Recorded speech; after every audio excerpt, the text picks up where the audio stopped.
Welcome to the channel. Today I'm doing some work on this here gun. This is a Rimfire that I inherited from my grandfather. When he died we were luckily still in the EU, and the German local authorities were good enough to accept my my FAC, and I just flew over there with a letter from the UK saying that I could possess this gun, that I had a permission to possess, and I picked it up and I flew back, and then at the airport they put this on my ticket. This gun was always known in my family as the Flobbert. Now if you look at a Flobbert ammunition is kind of basically the first marriage of a primer with a bullet. And it's kind of like a mini Rimfire. Of course this isn't really a Flobbert, this is actually a 2.2 long rifle, it says it right there. It's an Anschutz GmbH Ulm/D, and I think it's like from 1950s, 1955, somewhere around there. It's pretty old, I know that because my mother used to shoot rats with it when she was young. So, you know, bit of family history there. Single action. I'll bring you down here to show you the mechanism.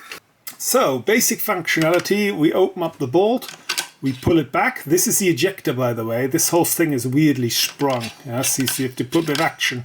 And that basically pulls the Rimfire case out of the bore. And then you go forward. And at that stage, we're cocking the spring over here. So all the way forward and down. That's quite hard. And if we then pull the trigger, the gun fires. The problem that I'm having with it is that this here unscrews. There you go, see? And as it unscrews, the firing pin over here recesses itself even after the gun has fired. You can't really finish screwing it on. It always comes slowly undone when you shoot it. See, it's just come undone there. And at that stage, if we look at this guy, so it's got one imprint. It's just an old Rimfire case. So I've put a Rimfire case inside it, and if we close this now we pull the trigger. Ugh. Like so. It will not have received an extra imprint. You can see it's still, there's no imprint on it. The firing pin is at the bottom, but we can see there's only a single one. And what really needs to happen is that this section back here needs to always be screwed down. And then we'll get a second imprint. See, there it is at the bottom. So that is my hell here. I get a lot of light strikes with this thing. So I'm going to try and fix that today. Okay, so here we are. You can see this round indent there? That's basically from the gun when it works. So let's put all that to one side. Let's see if we can take this bolt apart. As you use this thing, this side slowly untwists. Oh, I'm not sure any of this is going to necessarily work that well.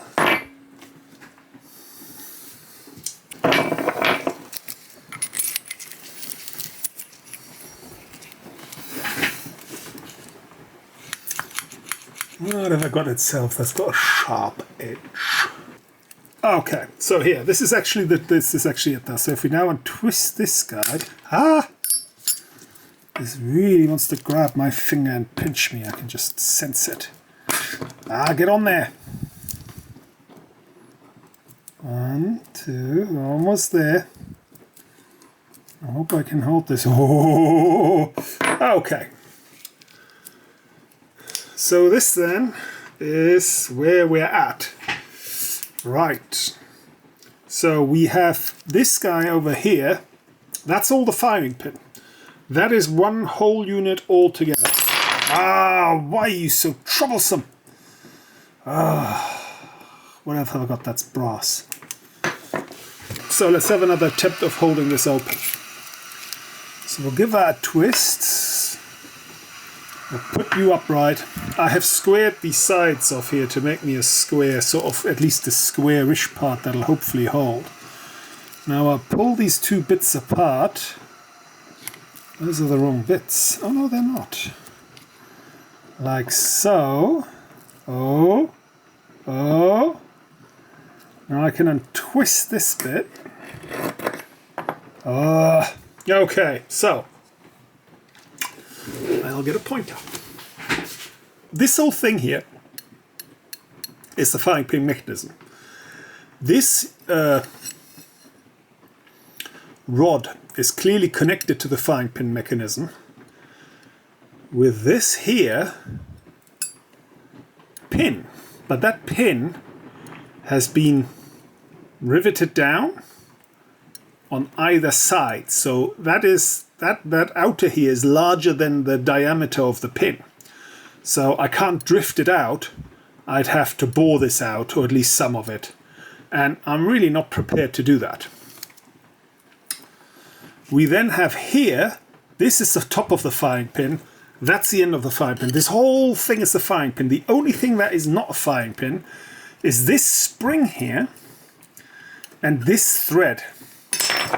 And that thread, let's make sure this doesn't go off, sits inside this thread. Alright? And I have a feeling it doesn't sit flush with it. I have a feeling it's actually recessed within that thread. So, where does that leave us? Where does that leave us? Now, I can see here, be careful here, it's like handling a mouse trap, that right there is a little grip that you can put some sort of mechanism in to twist this. Why is that bright? That's weird. And there's another one there. So this gun probably came with some sort of disassembly key that connects in here and in there to give the whole thing a twist. So you can twist it into this, recess it all the way, and then when you need to clean it, you can twist it out and undo it all. I'm going to give this a quick clean because that actually looks quite filthy. So how do I do that? I might have to hunt for a tool here. I'll be with you again in a minute.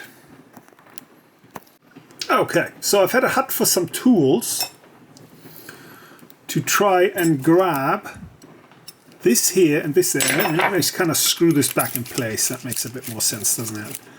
Have I got another sort of brassy thing? You look quite good. Maybe I can put you in there. Hang on. No, it's too large.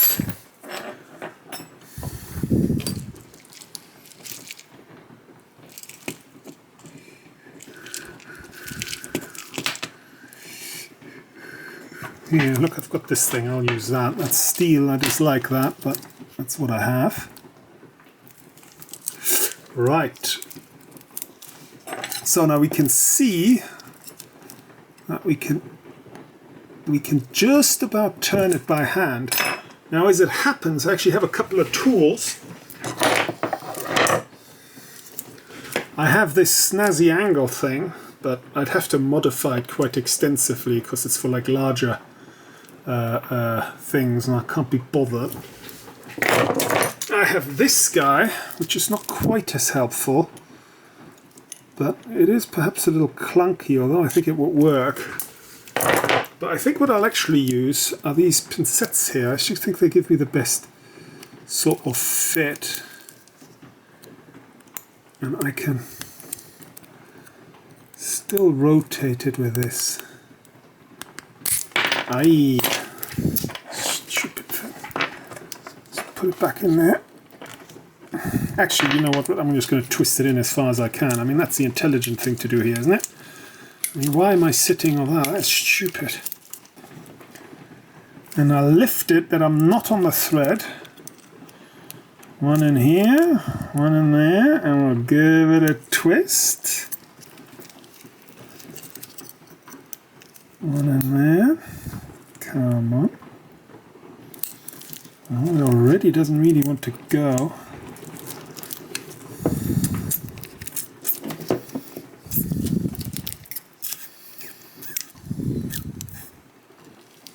There we go. Look at it go. I hope you can see that.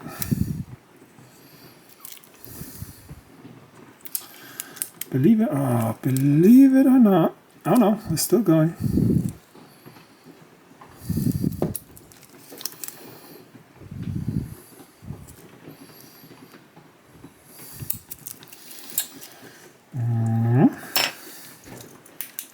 See, we're now recessed a little bit there. That thread is a bit lower down. Can I bring you in?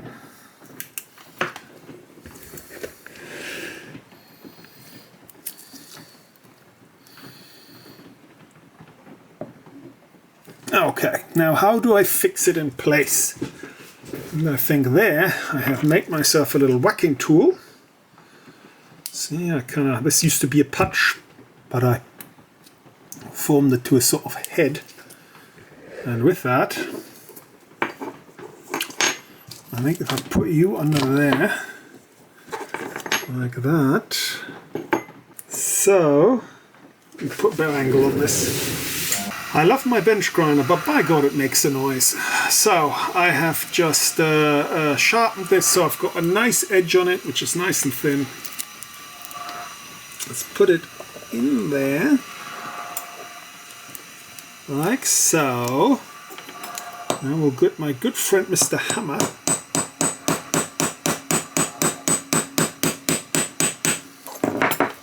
And I'll give it some persuasive taps.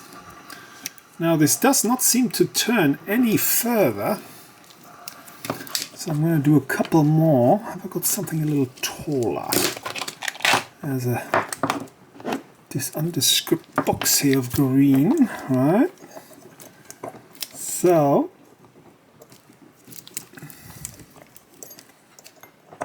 in it goes. Give it a whack. Now because it's a brass one, if something breaks, it'll be this, it won't be in the gun. So there's no need to be overly... I think that'll do us. Right. Pull that out, that's our firing pin. And I now twist it this way for a little bit. Let's just see whether something comes undone. And I don't think it has.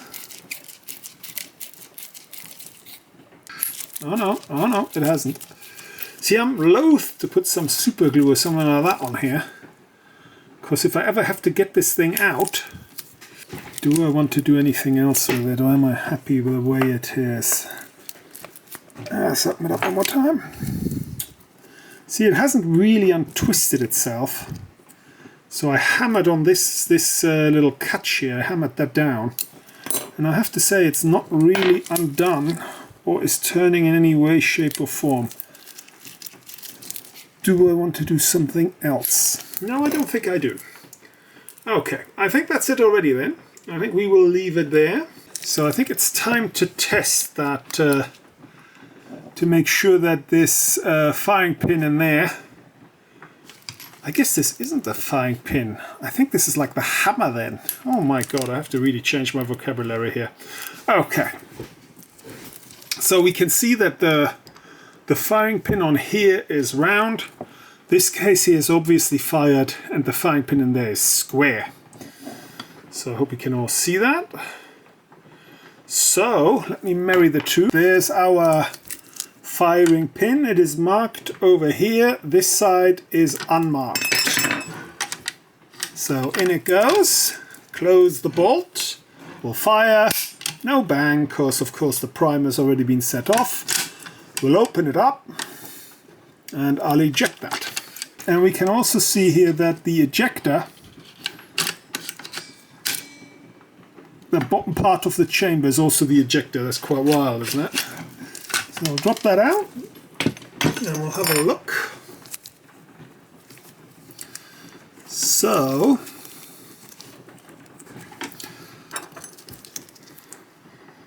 that square one was made by the firing pin that fired this case, and that round one over there, that was our impact. I think that'll be fine. I think that would have set the case off easy. So with that, I think we have solved the problem. I'll give this thing a wipe. I'll open it up. See, it hasn't moved, it hasn't untwisted, it's not untwisting itself. Even when I try, it's sitting in there nice and strong and flush. So good, I think we're done. Put that back in. This down here is the ejector and the feeder mechanism.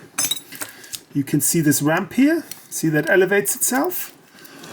you basically put the loaded case in, and when you close it, that ramp lowers its safe automatically out of the way. And so we close it, the gun cocks itself. See over here, that hammer is cocked. We fire, I will do it gently. There you go, it closes. And at that stage, when we open it and we pull it back, we're actually pulling a little bit of the chamber over here out of the gun. Watch this. So there you go. See, out comes the bit of the chamber. And that's effectively your ejector. Now, I will be very gentle when ejecting with this firearm, because that whole mechanism strikes me as incredibly fragile. And I might actually get in there with a cotton bud while I have this open. And I don't think I can find any spare parts for this thing. I mean, this might have the Anschutz name, but I don't think they make anything for it anymore, if you get my drift. And I don't want to sit down and make something. Now, I must point out that this rust here, that did not happen on my watch, that happened in my granddad's safe. That thing was a huge, massive steel construction, and he did not have a dehumidifier in there. And it would attract all the moisture in the world and kind of like rust these guns. Okay, so I think that's us largely done with this firearm. I will just get out my little bottle of Ballistol. Not a sponsor. That's what my granddad used to use to clean his guns up. So I will sometimes use it as well. Give it a nice all over. You can incidentally use it to disinfect your dog's wounds. So, you know, learn something every day.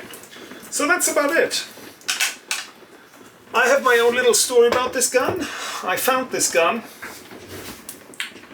hidden at my granddad's house somewhere under some pipes in the ceiling. And I remember getting it down, and I had a fiddle with it, and I opened the bolt, and I thought, ooh, wow. And then I couldn't get the bolt closed. See, the bolt doesn't close, because of course when you close the bolt, you're effectively cocking the gun. And I put it back like that, and he obviously knew that I found it, and he put it somewhere safer. And there's a lesson. And that's about it for today. So, successful, I'm pleased with that, I hope it'll hold. If it comes undone again, I think I might hit it with a bit of thread lock or something. I don't know, I'm reluctant to do that. I don't think you'll get that apart once, you know, you've done that. But then again, this thing fires maybe 50, 100 rounds a year, tops. So, good enough. Right, I'll see you next time. Bye bye.